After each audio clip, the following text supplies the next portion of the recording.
بسم اللہ الرحمن الرحیم۔ سورہ یاسین ہمارے درس قرآن میں چل رہی ہے۔ سورہ یاسین کا جو دوسرا رکوع شروع ہو رہا ہے، یہ پورا دوسرا رکوع ایک واقعہ بیان ہو رہا ہے، اور وہ واقعہ ہے حضرت عیسیٰ علیہ السلام کے دور کا۔ میں نے ہفتے والے دن اس واقعے کو بیان کیا، لیکن پورا بیان نہیں کیا، کیونکہ میں اس بات کو جانتا ہوں کہ ہمارا حافظہ کتنا قوی ہے کہ ہمارے گھر میں سے اگر بولا جاتا ہے کہ یہ 5 چیزیں لے کے آ جاؤ، تو جب واپسی آتے ہیں تو پھر پوچھنے والا پوچھتا ہے بھائی دہی کیوں نہیں لائے، تو پتہ چلتا ہے وہ بھول گیا۔ تو 5 چیزوں میں سے ایک چیز ہم بھول جاتے ہیں۔ تو میں نے مناسب جانا کہ آج میں پھر ایک مرتبہ دوہرا دیتا ہوں تاکہ یہ واقعہ سمجھ میں آ جائے۔ جب یہ واقعہ سمجھ میں آ جائے گا تو پورا رکوع سمجھ میں آ جائے گا۔ یہ واقعہ سمجھ لیں ایک مرتبہ پھر۔ ہوا یہ کہ حضرت عیسیٰ علیہ السلام کو اللہ رب العزت نے وحی فرمائی کہ ان قریب میں تمہیں اٹھانے والا ہوں آسمان کی طرف۔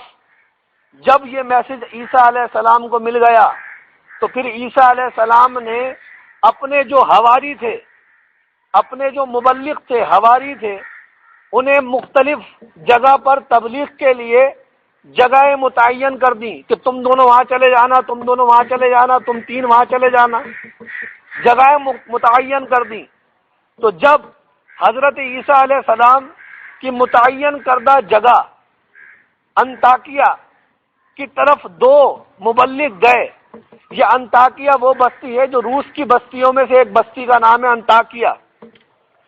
جب عیسیٰ علیہ السلام کے حکم پر یہ 2 آدمی انطاکیہ گئے، جانے لگے، تو انہوں نے عرض کیا حضور ہمیں تو وہاں کی بولی بھی نہیں آتی، وہاں جو لوگ بولی بولتے ہیں ہمیں نہیں آتی۔ تو عیسیٰ علیہ السلام نے اللہ سے دعا کی، رات کو یہ دونوں سوئے، جب صبح اٹھے تو وہاں کی بولی بولنے لگے۔ تو اس کے بعد اب یہ دونوں حضرات عیسیٰ علیہ السلام کے حکم پر انطاکیہ بستی پہنچے۔ جب انطاکیہ بستی پہنچے، اب انہیں پہنچایا 2 فرشتوں نے لے جا کے پہنچایا یا خود ہی پہنچے؟ اب یہ قول ہیں، یہ قول جب میں آیتیں پڑھوں گا تو آپ کو سب بتاؤں گا، ابھی آپ صرف ایک خاکہ لے لیں۔ جب یہ دونوں انطاکیہ بستی پہنچے تو وہاں سے ایک بکری کا ریوڑ جا رہا تھا، اسے ایک چرواہا بکریوں کو ہکا رہا تھا۔ تو چرواہے کو روکا۔ اس چرواہے کا نام میں نے بتایا تھا ہفتے والے دن، یاد ہے کسی کو؟ حبیب نجار۔ حبیب نجار یہ چرواہا تھا، اس کو روکا ان دونوں مبلغین نے جنہیں عیسیٰ علیہ السلام نے بھیجا تھا۔ دونوں مبلغین نے انہیں تبلیغ کی کہ ہم اللہ کے بھیجے ہوئے ہیں، تم راہ راست پر آ جاؤ، اللہ وحدہ لا شریک ہے، اس کا کوئی شریک نہیں۔ اور یہ حبیب نجار جو ہے یہ بت بناتا تھا، بت بناتا تھا۔ اب جب حبیب نجار نے سنا کہ تم مجھے ایک اللہ کی طرف بلا رہے ہو جو اس کائنات کا بنانے والا ہے، تم سچ کہہ رہے ہو، اس پر کیا دلیل ہے، کیسے مان لوں کہ تم اللہ کے بھیجے ہوئے ہو؟ تو دونوں مبلغین نے کہا، ان دونوں کا نام ہے صادق اور صدوق، نام یاد ہے؟ صادق اور صدوق۔ یہ دونوں مبلغین نے کہا کہ ہم نابینا کو بینا کر دیتے ہیں، کوڑی کے مرض کو اچھا کر دیتے ہیں، اور مردے کو زندہ کر دیتے ہیں اللہ کے حکم سے۔ تو جب حبیب نجار نے یہ سنا تو اب یہاں پر 2 قول ہے، یہ قول سب میں بتاؤں گا، لیکن ابھی آپ کو تیزی سے سمجھا رہا ہوں کہ یا تو حبیب نجار 70 سال سے کسی بیماری میں مبتلا تھا، یا حبیب نجار کا بیٹا جو گھر میں بیماری میں مبتلا تھا 2 سال سے۔ اب یہاں پر ابھی آپ کو صرف اشارہ دیا ہے، ساری تفصیل ملے گی۔ حبیب نجار نے کہا کہ میرا بیٹا 2 سال سے مجنون ہے، پاگل ہے، اس کا میں نے بڑا علاج کرایا، لیکن اس کو ڈاکٹروں کی دوائیوں سے، ان کی معجونوں سے کوئی فائدہ نہیں ہوا۔ اگر آپ میرے بچے کو ٹھیک کر دیں تو میں آپ کے اور آپ کے رب پر ایمان لے آؤں۔ اب یہ دونوں صادق اور صدوق حبیب نجار کے ساتھ حبیب نجار کے گھر گئے۔ جب گھر پہنچے بچے کو دیکھا، مجنون پاگل بچہ، اللہ رب العزت کی بارگاہ میں ان دونوں نے، صادق اور صدوق نے، بارگاہ الہی میں دعا کی۔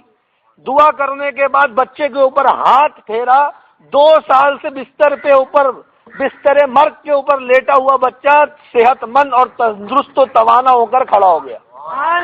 جب کھڑا ہو گیا اور حبیب نجار نے دیکھا میرا بیمار بچہ ٹھیک ہو گیا ہے، لمحے میں، ایک دن کے اندر، چند سیکنڈ کے اندر، جو 2 سال سے بیمار تھا، تو پھر حبیب نجار یہ صادق اور صدوق اور اللہ رب العزت سب پر ایمان لے آیا۔ جب حبیب نجار ایمان لے آیا تو اب چونکہ یہ بن گئے صوفی بزرگ، تو صوفی بننے کے بعد انہوں نے اپنی راہ پکڑی پہاڑوں کے غاروں میں اور اللہ کی عبادت کرتے تھے۔ جس وقت یہ ایمان لائے اپنا آدھا مال اللہ کے راستے میں خیرات کر دیا تھا۔ المختصر، اب یہ صادق اور صدوق نے جب بچے کو اچھا کر دیا اللہ کے حکم سے، تو پھر یہ شہرت اتنی بڑی کہ سارا شہر جاننے لگا کہ یہ 2 ایسے آئے ہیں کہ جو بیمار کو اچھا کر دیتے ہیں، نابینا کو بینا کر دیتے ہیں، مردے کو زندہ کر دیتے ہیں۔ لوگوں کا تاتا بن گیا، ہزاروں آدمی نے شفا پائی، سب کو دم کیا ہاتھ پھیرا اچھا، سب کو دم کیا ہاتھ پھیرا اچھا۔ جب یہ خبر پہنچی بادشاہ کو، انطاکیہ کے بادشاہ کو، اور بادشاہ کا نام ہے حناطیس، یاد رہے گا حناطیس، اس کا ایک اور نام بھی مفسرین نے بیان کیا ہے، شلاحن، حناطیس یا تو نام تھا یا شلاحن نام تھا۔ بادشاہ کو خبر ہوئی، بادشاہ نے بلوا لیا، دربار میں بلایا اور پوچھا کہ تم کس کی بات کرتے ہو؟ تو ان دونوں صادق اور صدوق نے بادشاہ کو کہا کہ میں اس رب کی طرف بلا رہا ہوں جو تیرا بھی پیدا کرنے والا ہے، میرا بھی پیدا کرنے والا ہے، نہ صرف تیرا میرا بلکہ اس کائنات کا خالق ہے، چاند سورج کا پیدا کرنے والا ہے، اس رب کی طرف میں تمہیں اور تمہاری رعایا کو بلا رہا ہوں۔ جب بادشاہ نے یہ سنا تو کہنے لگا کیا ہمارے بتوں کے علاوہ بھی کوئی خدا ہے؟ کیا ہمارے بتوں کے علاوہ بھی کوئی خدا ہے؟ تو انہوں نے کہا جی یہ تمہارے بت نکمے ہیں، حقیقی خدا اللہ رب العزت کی ذات ہے۔ جب بتوں کو نکما کہا تو بادشاہ نے اپنے درباریوں سے کہا پیٹو، مارو انہیں خوب مارا گیا۔ صادق اور صدوق کو مار مار کر جیل میں ڈال دیا، قید کر دیا۔ جب قید میں چلے گئے تو پھر حضرت عیسیٰ علیہ السلام کو جب یہ خبر ہوئی کہ صادق اور صدوق جنہیں میں نے انطاکیہ کی طرف بھیجا تھا وہ دونوں قیدی بن گئے بادشاہ کے ہاں، تو پھر حضرت عیسیٰ علیہ السلام نے دوسرے مبلغ، رئیس المبلغین، سارے مبلغین میں سے جو سب سے بڑے مبلغ تھے حضرت عیسیٰ علیہ السلام کے، تبلیغ کی اشاعت کرنے والے، ان کا نام کیا تھا؟ کل بتایا تھا، شمعون۔ حضرت عیسیٰ علیہ السلام نے شمعون کو انطاکیہ بھیجا کہ جاؤ ان کی مدد کرو۔ تو پھر شمعون انطاکیہ پہنچے، لیکن شمعون نے اپنا ایمان ظاہر نہیں کیا، پہلے وہاں کے سپاہیوں سے رابطہ کیا، سپاہیوں کے قریب ہوئے تو پھر بادشاہ کے محل کے جو چوکیدار تھے، درباری تھے، ان سے رابطہ کیا، محل سے قریب ہوئے، جب درباریوں سے قریب ہو گئے تو پھر بادشاہ سے رابطہ کیا، بادشاہ کے وزیر سے رابطہ کیا، وزیر سے ملاقات ہوئی، وزیر کے بعد بادشاہ سے رابطہ کیا، یہاں تک کہ بادشاہ نے جب شمعون کی بات سنی تو وہ انہیں بھلی لگی، بادشاہ نے اپنا ساتھی بنا لیا۔ یہاں پر میں نے آپ کو بتایا تھا کہ جب بادشاہ بت کو پوجتا تھا تو شمعون بھی بت کے سامنے روتے تھے، نماز پڑھتے تھے۔ بادشاہ یہ سمجھتا تھا یہ بھی بتوں کا پجاری ہے، لیکن شمعون اللہ کی عبادت کرتے تھے، بادشاہ یہ سمجھتا تھا بتوں کو پوج رہے ہیں۔ یہاں پر یہ دماغ میں نہ آئے کہ حضرت شمعون نے بت کے سامنے سجدہ کیا، دیکھنے والا سمجھا کہ بت کو کیا ہے، لیکن حقیقتاً تو وہ اللہ کو کر رہے تھے، تو گویا دکھانے کی نیت سے کر سکتے ہیں سجدہ، تعظیم کے لیے سجدہ کر سکتے ہیں۔ دیکھیں ایک مسئلہ سمجھ لیں کہ حضور علیہ السلام کی بارگاہ میں صحابہ نے عرض کیا یا رسول اللہ ہم نے دیکھا ہے کہ آپ کے پاس آ کے جانور سجدہ کرتے ہیں، بکری آتی ہے آپ کے پاس سجدہ کرتی ہے، پیڑ آتا ہے اپنی جڑوں کو پھاڑتا ہوا، زمین کو پھاڑتا ہوا، جڑوں کو سمیٹتا ہوا بارگاہ رسالت میں آتا ہے اور سجدہ کرتا ہے۔ یا رسول اللہ ہم تو بشر ہیں، ہم تو اشرف المخلوقات ہیں، آپ اگر اجازت دیں تو ہمارا بھی جی چاہتا ہے کہ ہم آپ کو سجدہ کریں۔ صحابہ نے خواہش ظاہر کی تو حضور علیہ السلام نے فرمایا اللہ کے علاوہ اگر کسی کو سجدہ روا ہوتا تو میں عورتوں کو حکم دیتا کہ اپنے شوہروں کو سجدہ کرے، اللہ کے سوا کسی کو سجدہ نہیں۔ تو امت محمدیہ میں تعظیمی سجدہ بھی منع کر دیا، تعظیم کی نیت سے، جیسے آدم علیہ السلام کو فرشتوں نے کیا تھا تعظیم کی نیت سے، اسی طریقے سے یوسف علیہ السلام کو ان کے بھائیوں نے سجدہ کیا تھا، تعظیم کی تھی۔ تو پچھلی شریعتوں میں تعظیم کی نیت سے سجدہ جائز تھا، لیکن شریعت امت محمدیہ میں تعظیمی سجدہ بھی منع ہے، یہ ذہن میں رکھیے گا۔ تو اسی پہ اعلیٰ حضرت فرماتے ہیں اے شوق دل گر سجدہ ان کو روا نہیں، اے شوق دل گر سجدہ ان کو روا نہیں، اچھا وہ سجدہ کیجئے سر کو خبر نہ ہو۔ دل سے سجدہ کرتے ہیں سر کو خبر ہی نہ ہو، سجدہ بھی ہو جائے بات بھی بن جائے۔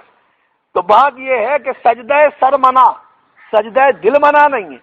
المختصر یہ ہے کہ شمعون نے بت کے سامنے نماز پڑھی، بادشاہ سمجھا کہ یہ بت کو پوجنے والا ہے، لیکن شمعون اللہ کی عبادت کر رہے تھے۔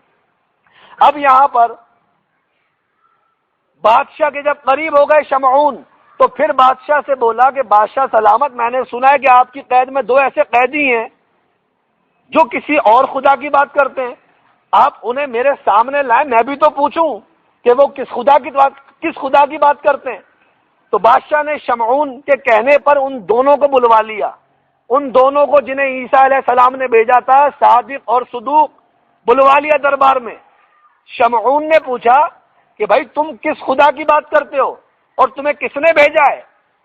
تو پھر وہ دونوں صادق اور صدوق نے کہا کہ ہم اللہ کے بھیجے ہوئے ہیں، اس اللہ کی عبادت کا حکم دیتے ہیں جو ساری کائنات کا پیدا کرنے والا ہے، وہ ایسا ہے کہ وہ ہر چیز پر قادر ہے، وہ ایسا ہے کہ جو چاہتا ہے کرتا ہے۔ بات سمجھ میں آئی؟ پھر جب حضرت شمعون نے ان کا یہ جواب سنا تو پھر بادشاہ کو دیکھا، بادشاہ نے شمعون کو دیکھا، تو شمعون نے پوچھا بادشاہ سلامت آپ کو کوئی بات پوچھنی ہے؟ تو بادشاہ نے بولا اس سے دلیل مانگو کہ جس خدا کی یہ بات کر رہا ہے آیا کہ یہ سچ ہے یا غلط؟ تو پھر وہ جو صادق اور صدوق تھے انہوں نے کہا کہ آپ جو چاہیں وہ کروا لیں، ہم نابینا کو بینا کر دیتے ہیں، کوڑی کے مرض کو اچھا کر دیتے ہیں، مردے کو زندہ کر دیتے ہیں اللہ کے حکم سے۔ تو پھر بادشاہ نے کہا اچھا تو تم نابینا کو بینا کر دیتے ہو، اندھے کو آنکھیں دے دیتے ہو، تو بھائی لاؤ وہ اندھا، لاؤ وہ بچہ، لاؤ وہ بچہ۔ وہ تو ایسا وی آئی پی اندھا ہے کہ تمہاری طبیعت جھک ہو جائے گی۔ ایک اندھا تو وہ ہوتا ہے کہ جس کی آنکھ کی روشنی ختم ہو جاتی ہے لیکن آنکھ کا ڈھیلا ہوتا ہے، آنکھ کی پتلی ہوتی ہے، آنکھ کی سفیدی ہوتی ہے۔ بادشاہ نے وہ اندھا بچہ منگوایا کہ جس کی آنکھ ہی نہیں، پیشانی اور گال برابر، ایک ہی چمڑا، آنکھ ہی نہیں۔ بادشاہ نے کہا اس بچے کو بینا کر دو، اس بچے کو اخیارہ کر دو۔ تو جب بچے کو ان صادق اور صدوق نے دیکھا، اللہ رب العزت کی بارگاہ میں دعا کر دی کہ یا رب العالمین یہ بچہ اخیارہ ہو جائے۔ ادھر شمعون نے دل میں دعا کر دی اللہ سے، یہ دونوں نے علی الاعلان دعا کر دی، شمعون نے دل میں کر دی۔ اب اللہ رب العزت کی جانب سے وہ بچہ جس کی کھال مل چکی تھی، گال اور پیشانی یعنی ماتھا اور یہ گال برابر تھے، کوئی وہ نہیں تھا، سوراخ نہیں تھا، اللہ کے حکم سے وہ کھال پھٹی۔ جب وہ کھال پھٹی تو پھر یہ صادق اور شمعون، صادق اور صدوق نے مٹی کا ڈھیلا اس پھٹی ہوئی کھال میں ڈالا، پھٹی ہوئی کھال میں ڈالا، وہ مٹی کا ڈھیلا آنکھ کی پتلی اور سفیدی بن گیا۔ وہ بچہ جو ابھی بالکل نابینا تھا، جس کی آنکھ تک نہ تھی، وہ اب اخیارہ ہو گیا، دیکھنے لگا۔ جب بادشاہ نے یہ دیکھا کہ بچہ اخیارہ ہو گیا ہے، ایسا بچہ جس کی پیشانی اور گال ملا ہوا تھا، تو پھر شمعون نے کہا کہ بادشاہ سلامت کیا آپ کے بدھ بھی ایسا کر سکتے ہیں؟ اب یہ بات دیکھیں، شمعون نے پوچھا بادشاہ سلامت کیا آپ کے بدھ بھی یہ کر سکتے ہیں؟ تو بادشاہ نے بولا شمعون تجھ سے کیا چھپاؤں، ہمارے بت تو اپنے اوپر سے مکھی نہیں بھگا سکتے، ہمارے بت نہ کسی کو نفع دے سکتے ہیں نہ کسی کو نقصان دے سکتے ہیں، کہ تم سے کیا چھپا ہوا ہے، یہ تو ہم پوج اس لیے رہے کہ ہمارے باپ دادا پوج رہے تھے۔ تو پھر شمعون نے جب بادشاہ سے یہ بات سنی تو پھر بادشاہ نے کہا کہ بھائی میں نے تم نے دیکھ لیا کہ تم نابینا کو بینا کر دیتے ہو، اندھے کو آنکھیں دیتے ہو، تم نے تو کہا ہے کہ تم مردے کو زندہ بھی کرتے ہو، تو مردے کو زندہ کرے گا تمہارا رب؟ تمہارا رب کیا مردے کو زندہ کرے گا؟ صادق اور صدوق نے کہا انشاءاللہ بالکل کرے گا۔ بادشاہ نے کہا لاؤ وہ بچہ جو 7 دن پہلے مر گیا ہے، دفنایا اس لیے نہیں ہے کہ اس کا باپ جاگیردار ہے، زمینوں پہ گیا ہے، بس وہ بھی آتا ہی ہوگا، تو ابھی پتہ چل جائے گا 7 دن پرانا بچہ جو پھول کے پھٹ بھی چکا ہے، بدبو آ رہی ہے اس کے جسم سے، لے آؤ اس بچے کی لاش لے آؤ۔ جب بچے کی لاش لائی گئی تو بدبودار پھٹی ہوئی لاش۔ بادشاہ نے کہا اسے زندہ کر دو، اسے زندہ کر دو۔ اب جب صادق اور صدوق نے بادشاہ کی یہ بات سنی کہ اسے زندہ کر دو، بارگاہ الہی میں علل اعلان دعا کی کہ مولا مولا اس بچے میں طاقت عطا فرما، اسے زندہ فرما۔ اور شمعون نے دلی دل میں دعا کی، اس لیے کہ شمعون تو اپنا ایمان چھپائے ہوئے تھے نا۔ شمعون نے دلی دل میں دعا کی کہ مولا اسے جلا عطا فرما، زندہ کر دے۔ بچے میں جان پڑی، وہ بچہ جو 7 دن کا مرا ہوا تھا اٹھ کر کھڑا ہو گیا اور کہنے لگا کہ جب میں مرا تو میں جہنم کی 7 وادیوں میں گھوما اور میں نے جہنم کا عذاب ملاحظہ کیا، ابھی میں انہی عذاب میں سے گزر رہا تھا کہ مجھے اللہ کی جانب سے دکھایا گیا کہ آسمان کے دروازے کھلے ہوئے ہیں اور ایک روشن چہرہ چمک رہا ہے، وہ عیسیٰ علیہ السلام کا چہرہ ہے۔ بچے نے گواہی دی کہ میں گواہی دیتا ہوں اس بات کی کہ اللہ کے سوا کوئی معبود نہیں، اشہد ان لا الہ الا اللہ و اشہد ان محمد اشہد ان لا الہ الا اللہ و ان عیسیٰ روح اللہ و کلمتہ و ان ہؤلاء الثلاثۃ و رسول اللہ۔ یہ اس نے کلمات کہے جو عربی میں کہ اللہ کے سوا کوئی معبود نہیں اور عیسیٰ روح اللہ ہے، وہ کلمت اللہ ہے اور اللہ کا کلمہ ہے، وَأَنَّ هَؤُلَاءِ الثَّلَاثَةَ، اور یہ تینوں رسول اللہ، اللہ کے بھیجے ہوئے ہیں۔ جب بادشاہ نے یہ سنا، اس مردہ بچہ جو زندہ ہوا، بادشاہ نے یہ سنا کہ یہ تینوں رسول اللہ ہیں، تو بادشاہ نے کہا کون 3؟ یہ تو 2 ہیں، یہ تو 2 ہیں۔ تو وہ مردہ بچہ جو زندہ ہوا اس نے کہا تیسرے یہ بیٹھے ہوئے شمعون، تیسرے یہ ہیں، 2 یہ ہیں، یہ تینوں بھیجے ہوئے اللہ کے۔ تو بادشاہ حیران ہو گیا، یہ شمعون تو بت کے پجاری ہیں۔ تو پھر شمعون نے بتا دیا کہ میں اللہ کا پوجنے والا ہوں اور میں ان دونوں کا ساتھی ہوں، مجھے بھی عیسیٰ علیہ السلام نے بھیجا ہے۔ تو پھر بادشاہ اور اس کے چند لوگ ایمان لے آئے۔ یہ ساری باتیں وہی ریپیٹ کر رہا ہوں اس لیے کہ سارا رکو یہی ہے، سارا رکو یہی ہے۔ اب جو ہے بادشاہ ایمان لے آیا اور چند اس کے ساتھی ایمان لائے۔ اب صادق، صدوق اور شمعون تینوں دربار سے باہر نکلے اور تبلیغ کرنا شروع کی، تبلیغ کرنا شروع کی، لیکن بادشاہ نے اپنے ایمان کو چھپایا، بادشاہ نے اپنے ایمان کو چھپایا، اور وہ بچہ جو مردہ تھا زندہ ہوا، اس کا باپ جاگیر سے واپسی آیا، زمینوں سے واپسی آیا اور اپنے بیٹے کو زندہ دیکھا تو وہ بھی اللہ پر ایمان لے آیا، بادشاہ بھی ایمان لے آئے اور چند درباری بھی ایمان لے آئے۔ اب جب یہ تینوں حضرات انطاکیہ میں تبلیغ کر رہے ہیں تو پھر انطاکیہ کے لوگوں نے بولا تم لوگ کتنے منحوس ہو کہ جب سے تم نے انطاکیہ میں قدم رکھا ہے تم تینوں نے، بارش بند ہو گئی، بارش بند ہو گئی، طرح طرح کی بیماریاں پھیل رہی ہیں ہمارے اندر اور ہمارے بچوں کے اندر، اور تم لوگ بدفعالی کرتے ہو، تم لوگوں سے بدفعالی ہوئی ہے، تمہارا قدم کیا پڑا انطاکیہ میں، یہاں تو سب منوسیت ہی منوسیت چھا گئی ہے۔ تو پھر یہ تینوں حضرات نے کہا یہ بدفعالی ہماری وجہ سے نہیں ہے، تمہارے اعمال کی وجہ سے۔ یہ تینوں نے کہا تمہارے اعمال کی وجہ سے، یہ تمہاری نحوست کی وجہ سے جو تم لوگ کفر میں ڈٹے ہوئے ہو اور باطل خداؤں کی پوجا کرتے ہو، ہم تمہیں ایک خدا کی طرف بلا رہے ہیں۔ جب یہ دونوں کا مناظرہ ہوا انطاکیہ بستی والوں کا اور یہ تینوں مبلغین کا، تو انطاکیہ بستی والوں نے کہا یہ 3 ہے، ارے مار دو ان تینوں کو، کیا اکھاڑ لیں گے، ہم پوری بستی والے ہیں، 12 میل پر ہماری بستی ہے، یہ 3 کیا کر لیں گے ہمارا، تینوں کو مار دو۔ میٹنگ میں طے ہوا تینوں کو قتل کر دیتے۔ اب جب تینوں گھر میں سو رہے تھے تو پھر تینوں کے گھر میں گھس کر انطاکیہ بستی والوں نے گلے میں رسی ڈال کر کھینچا، باہر لے کر آئے میدان میں۔ یہ تینوں وہ جو عیسیٰ علیہ السلام کے بھیجے ہوئے تھے، تینوں کو قتل کے ارادے سے جب لے آئے میدان میں، اب یہ خبر پہنچی کس کے پاس؟ جو غار میں بیٹھے ہوئے۔ غار میں کون بیٹھا ہوا ہے؟ حبیب نجار۔ حبیب نجار جو سب سے پہلے انطاکیہ میں ایمان لائے، وہ غار میں بیٹھے ہوئے۔ انہیں خبر ہوئی کہ وہ تینوں مبلغین کو انطاکیہ بستی والے قتل کرنے کے در پر ہیں، تو فوراً غار سے بھاگ کر اپنی قوم کے لوگوں میں آئے، اپنی قوم کے لوگوں میں آئے، اور پھر انہوں نے کہا، اے میری قوم کے لوگوں، تم کن کو قتل کرنے کے در پر ہو؟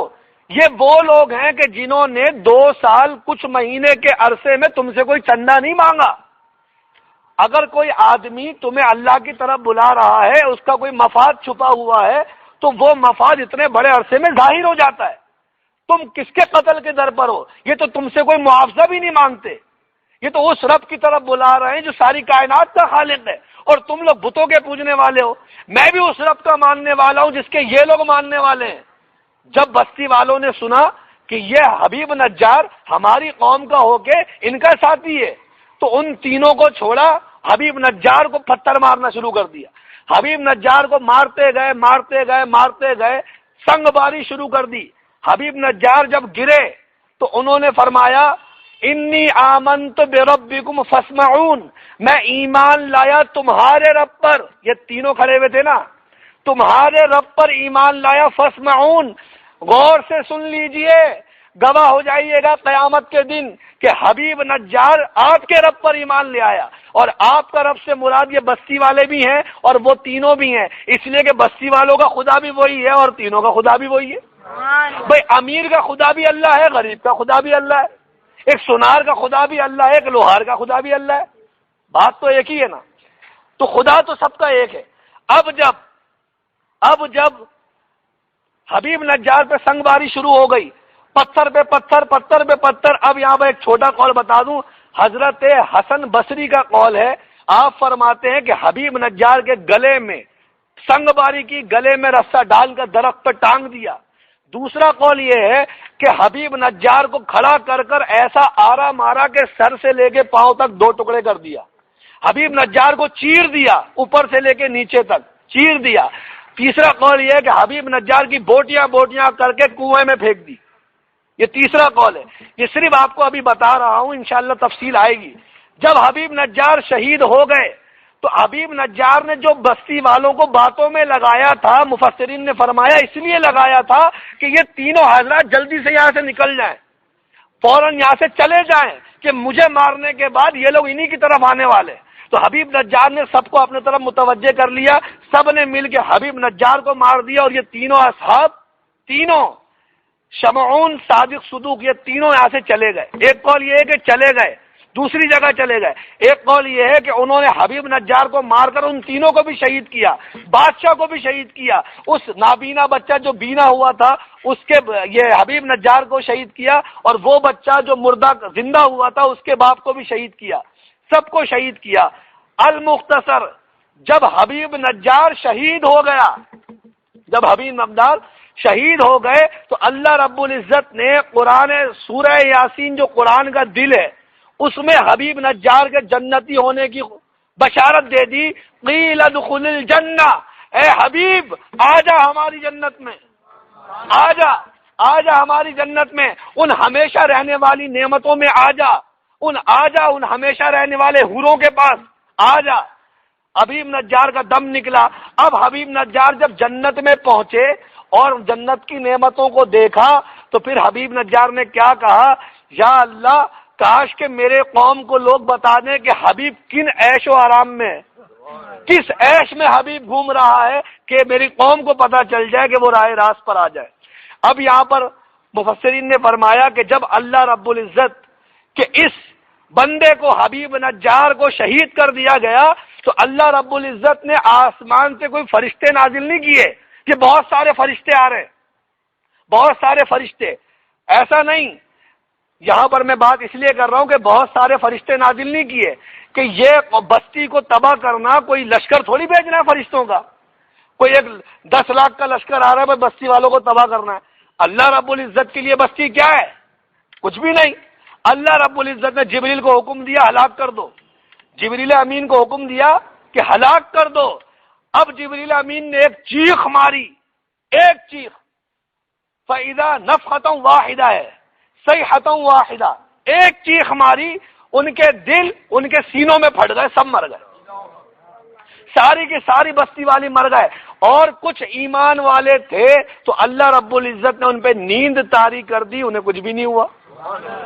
کچھ ایمان والوں پر نیند طاری ہو گئی.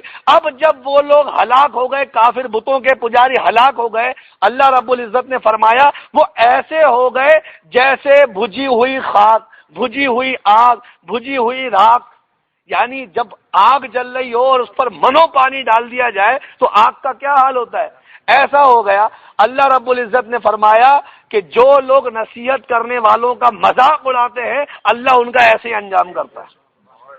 یہ سارا واقعہ میں نے آپ کو اس لیے بتا دیا کہ اب جب میں کل آیتیں پڑھوں گا نا انشاءاللہ عز و جل بالکل آسانی سے آپ کو سمجھ میں آئے گی.